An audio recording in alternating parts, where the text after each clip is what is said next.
All right, good to have you with us. Thank you so much for joining us today.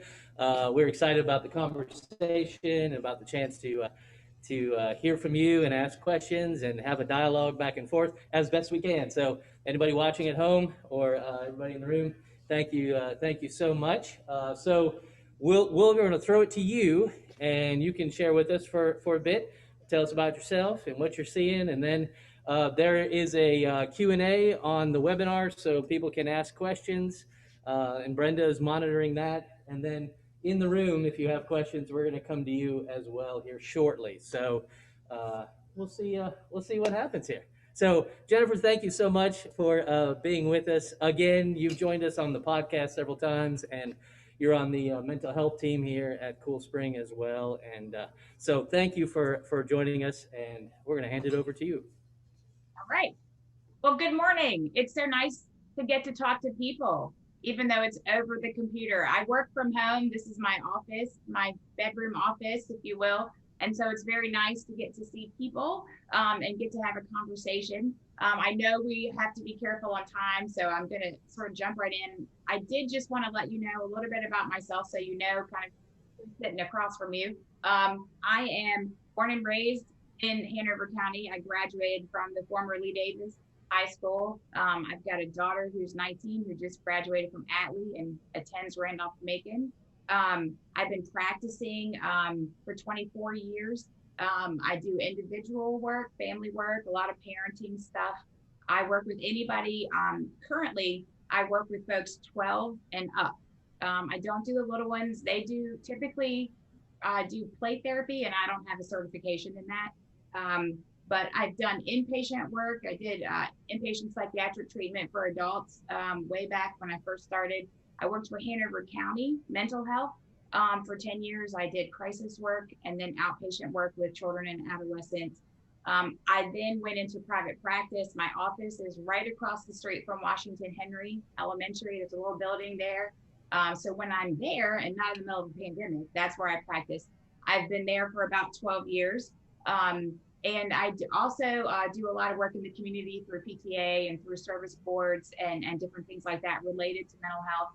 And I have a certification in training in parenting and positive behavior support facilitation, which is just a fancy way of saying that I work with behaviors. I put that in quotes because I don't like that word, but behaviors.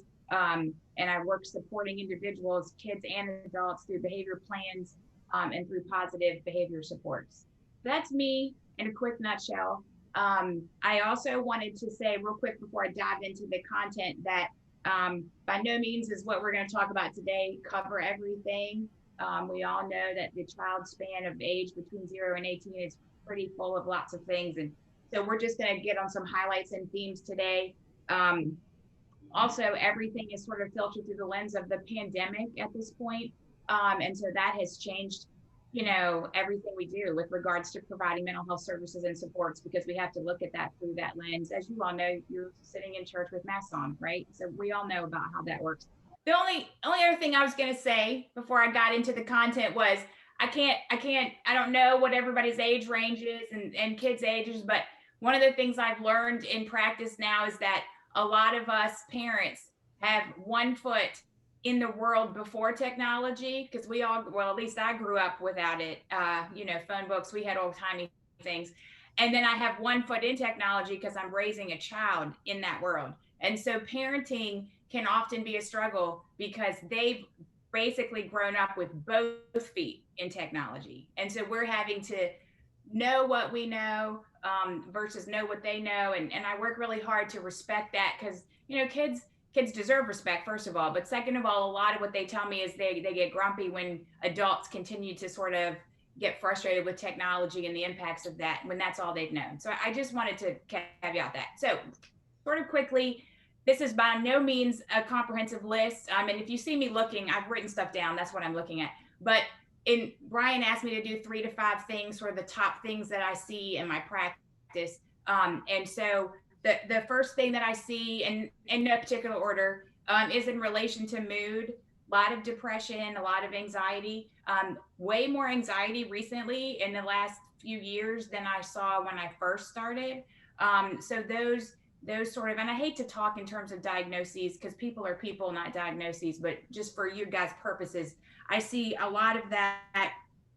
And the cool part is that there's been this generation has a great language around conversating and a lot of comfort in talking about how they feel. The schools do a great job beginning to do that and create that dialogue.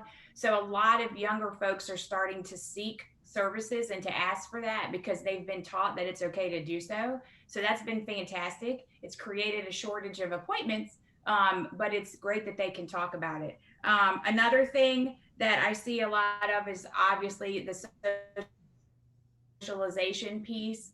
That's been impacted obviously by the pandemic, but it's also been impacted by technology, and kids not wanting to get outside and play. I mean, I don't, when I say that to some kids, they're like, what would I do? And I'm like, oh my gosh, you don't have a big wheel. You don't know what to do because you didn't grow up with big wheels and bikes.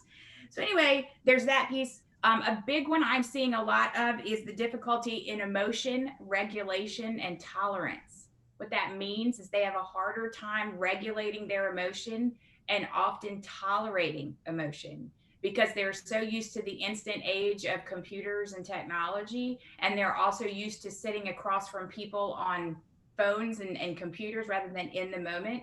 They just, their bodies and their emotions have a hard time sitting in the in between and sort of waiting. You know, like when I grew up, if we were waiting for our parents to pick us up, we waited. And if they were late, we were like, well, maybe they got stuck in traffic. Maybe, you know, they forgot or something. But we had to sit in that moment and process it and think about what the options were and use our reasoning and deductive skills. Kids now text you, where are you? Are you coming? I don't see you, you know, and it's been like 3 minutes. And that's a silly example, but there's a lot of that I'm seeing across all avenues of what kids experience: school, socialization, relationships, things like that. Um, and that also is impacting the development of independent living skills, because they are not having the opportunity to develop those the way that people did back before technology. So that's just a piece of that.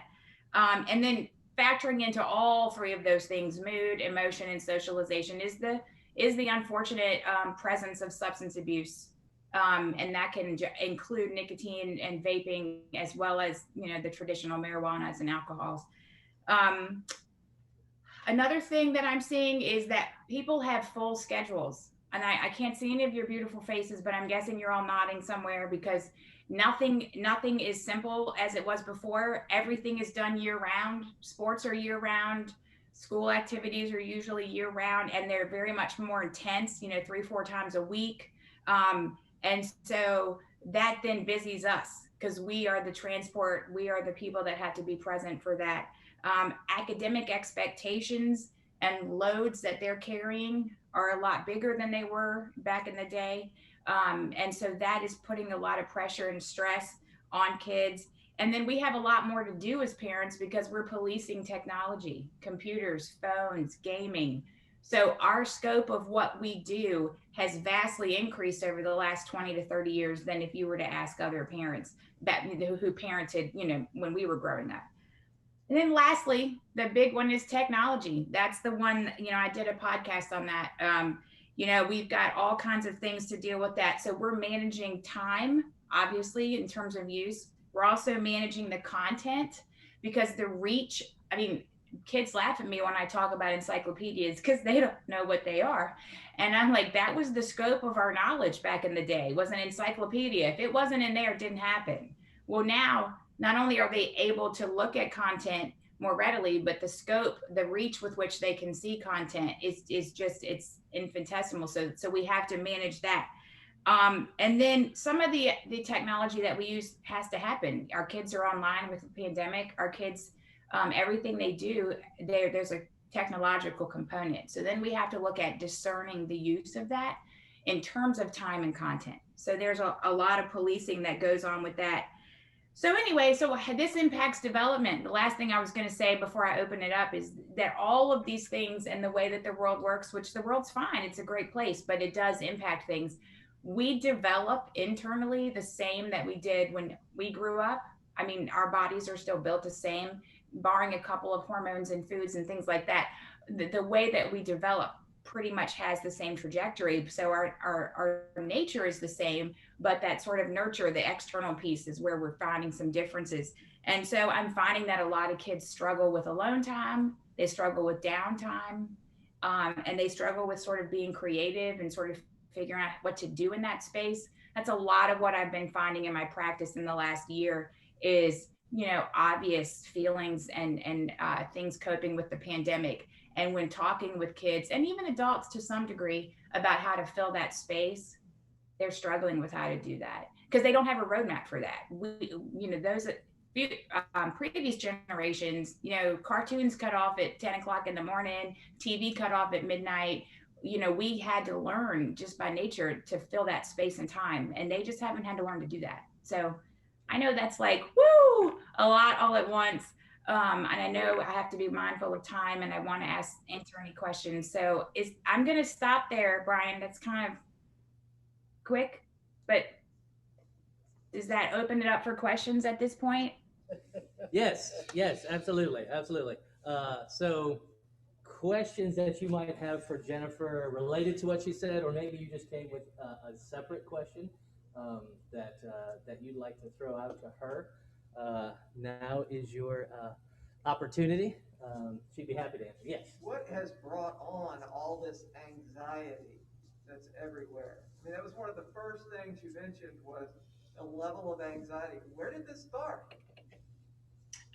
Yes, good question. And I couldn't believe when I prepared for this. I counted like how many years I've been doing this, and I was like, whoa, I'm not that old. But I can tell you that I've seen the scope of that increase. And I think it's sort of matching what's happening in society, and that's not a bad thing. It's just something that's happening. The world is getting faster, it's getting busier, it's getting bigger. I mean, I know it sounds cliche to say, well, duh, of course the population's growing, but I just mean everything externally is bigger and louder and larger and longer and more extensive. It's just not the kind of pace of a life that it used to be. With kids, though, it's, you look at schooling and you look at activities. I mean, I don't know about you guys, but I remember, somebody saying to me when my kid was like 3 or something and she was playing upward soccer, and they were like, well, you better get her into travel soon if you want her to play in school. I'm like, okay, dude, she's 3. Like, why are we even having this conversation? So everything just feels quicker. So whether it's sports, whether it's band, whether it's, activity, whatever activities kids do out of school, ballet, anything like that, and then you add the school component, it's just seems to be chock full of nuts and busy. And then there's so many distractions. Kids are having a hard time figuring out where to put their time. And so they just like when they come home, they have distractions. And I know that sounds kind of silly, but all of them, when we talk about things with kids, we talk about preferred versus non-preferred. And, obviously TV, computer, gaming, phones, that's preferred stuff. The homework stuff is usually not preferred, but their plate is just full. And I work a lot with people on balance and a lot with people on getting stuff off that plate. So I think, I don't know if that answers it directly, but I just think our bodies and our minds are racing to catch up with what's happening up around us. And we sort of internally, our insides match what's happening external, and it increases anxiety. That's a good point. That'll preach. All right. What else? Other questions that you would have? Do you have any tips on restricting preferred tasks? I mean, if your kid is like totally electronic addicted, how do you approach? Hey, we're going to set up these limits, and then do you have recommendations on what those limits should be, or is it just individual? Well, the limits themselves are probably better lent to individuals, but we talked about this a lot on the podcast that I did. So to giggle, I have lots of ideas. Yes, I spend most of my days and my sessions talking about this. I definitely, I always say, and I know you guys are new to me, so, but I always say, you guys own that technology. It's a privilege for them to have it. And I'm not saying they shouldn't have it, but it is a privilege and it belongs to us as parents. And often, I don't know if we forget that per se, but it sort of seems like we're both at the table having an equal dialogue. And I'm like, not really. You know, I absolutely, you guys, I don't want you to, I know you don't know me. I absolutely am at the table talking to my kids about what I want that conversation. But we also still have to remember that at the end of the day, it's important for us to remind ourselves, at least internally, that we're in charge of that. So, what does that look like? I mean, I think it looks like whatever is best for each kid, but it looks like how it's impacting their ability to function. And if you use the word addiction, which I believe wholeheartedly is there, and we're going to get more and more data on that as the years progress. But if you're seeing that your child is isolating into their room, you know, not completing assignments, not participating in activities that they used to participate in, if you notice that they're, you know, not able to sort of comfortably participate in social cues. And we're finding that a lot with introverts. Introverts are very excited about gaming because they get to be by themselves, and then they can have social conversations via Discord, and they don't have to talk to people in person at all, which they think is fantastic. But what's happening is they're not developing the naturalistic skills that we need them to develop, so that when they emerge from the basement at 19 and have to go get a big boy job, that they don't know how to do that. And so we have to look at development strategies and sort of skills we want them to develop, and we have to look at what we need them to be accomplishing. And so a lot of folks that I've worked with have begun to let now I am not fancy because I'm old, but apparently you can go in and you can figure out when to turn your internet on and off and things like that. So it almost, you know, you set the stage for that, but then it's not this nightly battle of 5 more minutes, or, you know, please let me finish this game, or, you know, all that kind of stuff. And kids know what the structure and the schedule is. And so they know it's off from this time to this time. And the expectation is during that time, this is what they do. And that can vary based on the day, because there's school days and then there's weekend days. But it's kids are on it way too much. It's just, you know, dinner tables, you know, car rides. I don't recommend that, just because then they learn that it's what they do. I mean, don't you see people who sit at stoplights? They can't even sit at a stoplight without getting on. Well, now they can't because of the law, but people waiting in lines, it's just, you know, I don't know. Like I said, I could go on about that. Did that answer your question though at all? Yeah. Yes. Okay, sorry. And there's more about that on the podcast if you want to go listen to that, because we get it. We are able to get into it a little bit more there. Thank you for the podcast mention. Yeah, look at that. Podcast is that? Yeah, that's the Reimagine podcast I think you're referring to. It's the podcast. Yeah. Absolutely. That's the podcast of record. So thank you for that. No, it is on there, and it's mostly interviewing Jennifer, so you'll get to hear more on that. Other questions? Yeah, so Jennifer, you mentioned it, and I hate to repeat it because my wife's right here next to me, and she's a structure freak. So are you seeing a difference, and I'm pretty sure the answer is yes, but are you seeing a difference with a structured family life versus a loose, laid-back type of setting where the kids get to do whatever? No pressure. Yes. Here's what I'll tell you is that, you know, I'll be honest. I think, again, it's so hard to answer some of these things because they're so individualistic, but I think structure and routine are important for people. It's the predictability. It can feel controlling to people who don't prefer structure. It's more about the routine and the predictability than it is about the control piece. It really goes back to the development stuff and just reading our kids and knowing what works best for our kids and our family, and knowing that we can do both.